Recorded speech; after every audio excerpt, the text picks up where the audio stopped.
Greetings and welcome to Yarnspirations. I'm Mary Beth Temple for Hooked for Life, and this is going to give you just a couple of tips about working on the Nordic Stripes Crochet Blanket, which is another fabulous pattern from Red Heart. Look in the description box below to download your free pattern. We're going to use Red Heart Heat Wave in 4 colors.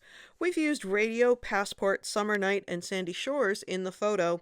I don't use black and white on camera because it makes it a little blurry to look at, so I have some sort of random colors going on, but you can use the ones that we used in the photo.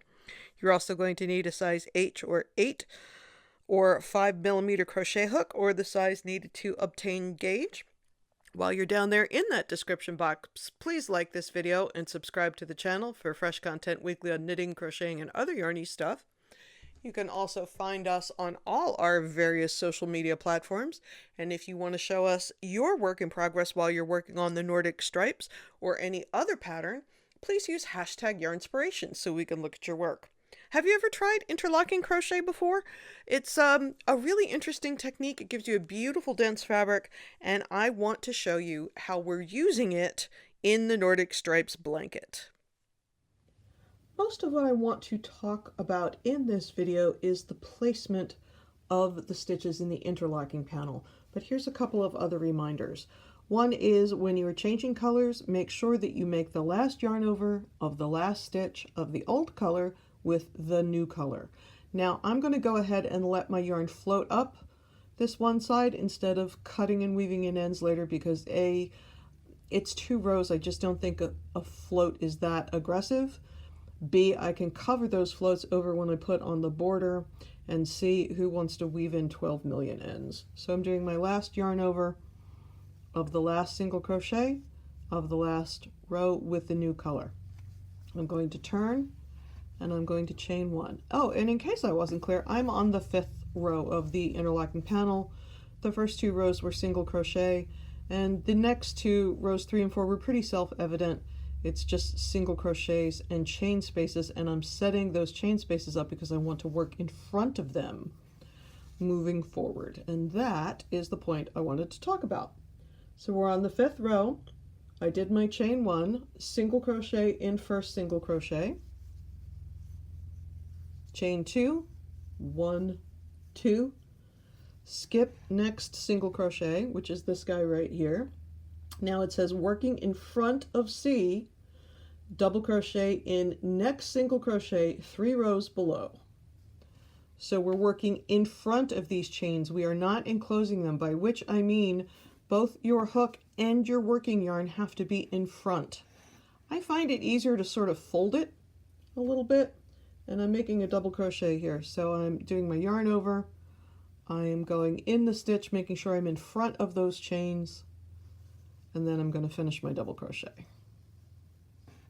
So I am in front of the chains, and there's no enclosure happening. Then it says, let's see, skip next 2 chain, by which we mean these 2 back here, chain 2, 1, 2, skip next single crochet, which is this guy, single crochet in next single crochet, working in front of C, again double crochet in each of the next 4 single crochet 3 rows below. And it's easy to see because they're basically hanging out waiting for you. So once again, I want to keep my working yarn in front of the work, I want to keep my hook in front of the work, and I want to make sure that I am not enclosing those chains. They're going to hang out very neatly on the wrong side of the work.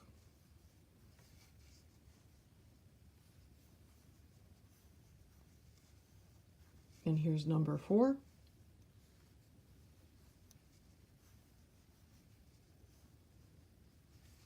Skip next 5 chain, and again, those 5 chain that we're skipping are these 5 chains that are hanging out in the back. Single crochet in next single crochet, and I just have the 1 single crochet there, so that's where I'm going.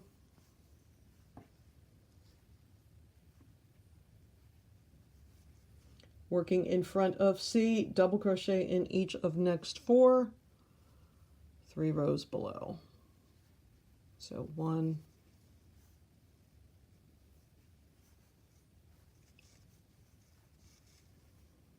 2,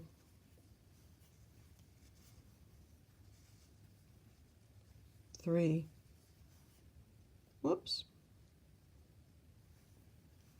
3, 4,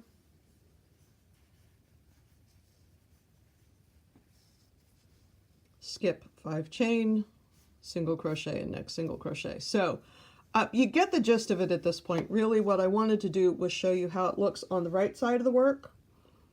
So you can see the opposite color sort of peeking through the windows, and then how it looks on the wrong side of the work. Those chains are hanging very neatly across the back. Now they're not super tight because that would pull the width, the work in widthwise, and they're not so loose that you're gonna, get your fingers or toes stuck in there.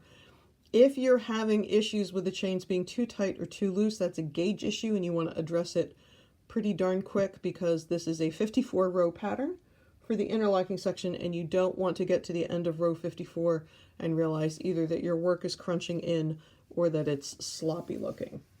So honestly, once you get the hang of where these stitches go, it's not so hard to keep going. So I hope you have a wonderful time making the Nordic Stripes Crochet Blanket.